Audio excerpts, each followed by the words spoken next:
Sono qui nella splendida cornice della Bivona Palazzo Adriano con questo panorama mozzafiato per invitare tutti il 24 luglio, giovedì alle ore 10 all'inaugurazione di questa strada. Ci saremmo le amministrazioni di Bivona e Palazzo Adriano e ci saranno due bambini, uno di Bivona e uno di Palazzo, che taglieranno il nastro per inaugurare la strada ed è penso sia un bel segnale dove consegniamo questa strada alle future generazioni affinché sia un momento di crescita per le due comunità.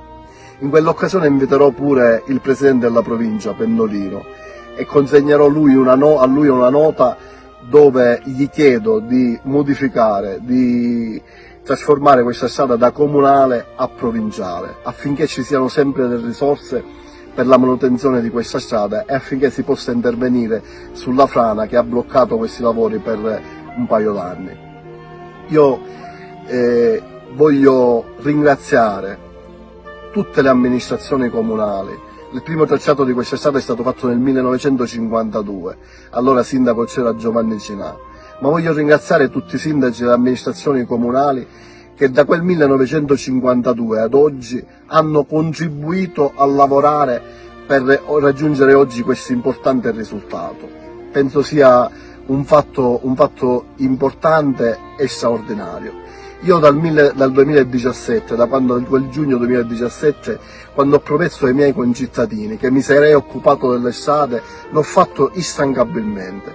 L'abbiamo fatto con la Palazzo Adriano, trovando le risorse e il finanziamento aggiuntivo per completare l'opera, sbloccando, perché era tutto bloccato all'assessorato territorio ambiente in una commissione che si chiama CRPPN, e abbiamo sbloccato grazie a bravi tecnici, anche assessori bravi che si sono occupati tecnicamente delle relazioni.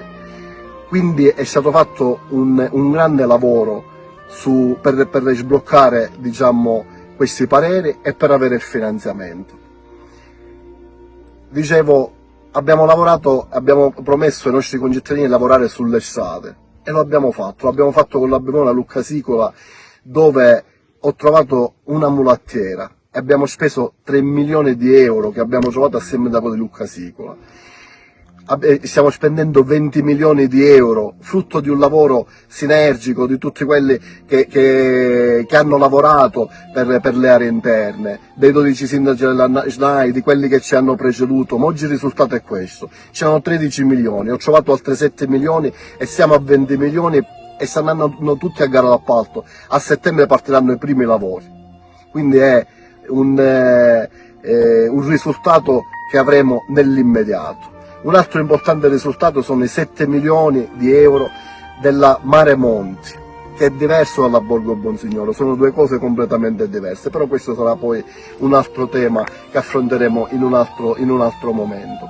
Per finanziamento voglio ringraziare della progettazione dei 7 milioni a Marco Falcone, a Giusy Savarino, al presidente Musumeci e a Filippo Perconti, perché tutti si sono impegnati per raggiungere quell'obiettivo. Ora la progettazione è costata 7 milioni, il progetto complessivo costerà 100 milioni, bisogna trovare queste importanti risorse per completare quelle che sono, diciamo, le strade che a noi interessano per farci uscire dalla marginalità territoriale. Comprendo che c'è chi fa i video, chi vuole un pezzo di gloria che non ha potuto vivere, diciamo, nel suo percorso, e lo comprendo, è un momento di gioia e ce lo dobbiamo godere tutti, quindi tutti dobbiamo essere protagonisti a vario titolo, ma per quello che noi abbiamo fatto io sono soddisfatto e ringrazio i miei assessori di tutte e due le amministrazioni e tutti i consiglieri comunali.